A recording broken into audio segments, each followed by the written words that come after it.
The Blue Castle. Chapter 41. Valancy looked dully about her old room. It, too, was so exactly the same that it seemed almost impossible to believe in the changes that had come to her since she had last slept in it. It seemed somehow indecent that it should be so much the same. There was Queen Louise everlastingly coming down the stairway, and nobody had let the forlorn puppy in out of the rain. Here was the purple paper blind and the greenish mirror. Outside, the old carriage shop with its blatant advertisements. Beyond it, the station with the same derelicts and flirtatious flappers. Here the old life waited for her, like some grim ogre that bided his time and licked his chops. A monstrous horror of it suddenly possessed her. When night fell and she had undressed and got into bed, the merciful numbness passed away and she lay in anguish and thought of her island under the stars. The campfires, all their little household jokes and phrases and catchwords, their furry beautiful cats, the lights agleam on the fairy islands, canoes skimming over mistawis and the magic of morning, white birches shining among the dark spruces like beautiful women's bodies, winter snows and rose-red sunset fires, lakes drunken with moonshine, all the delights of her lost paradise. She would not let herself think of Barney. Only of these lesser things. She could not endure to think of Barney. Then she thought of him inescapably. She ached for him. She wanted his arms around her, his face against hers, his whispers in her ear.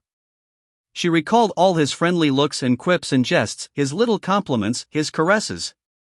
She counted them all over as a woman might count her jewels, not one did she miss from the first day they had met. These memories were all she could have now. She shut her eyes and prayed. Let me remember every one, God. Let me never forget one of them. Yet it would be better to forget. This agony of longing and loneliness would not be so terrible if one could forget. And Ethel Traverse. That shimmering witch woman with her white skin and black eyes and shining hair. The woman Barney had loved. The woman whom he still loved. Hadn't he told her he never changed his mind? Who was waiting for him in Montreal? Who was the right wife for a rich and famous man? Barney would marry her, of course, when he got his divorce. How Valancy hated her. And envied her. Barney had said, "I love you," to her. Valancy had wondered what tone Barney would say "I love you" and how his dark blue eyes would look when he said it. Ethel Traverse knew. Valancy hated her for the knowledge, hated and envied her. She can never have those hours in the Blue Castle. They are mine, thought Valancy savagely. Ethel would never make strawberry jam or dance to old Abel's fiddle or fry bacon for Barney over a campfire. She would never come to the little Mistawi's shack at all. What was Barney doing, thinking, feeling now? Had he come home and found her letter? Was he still angry with her?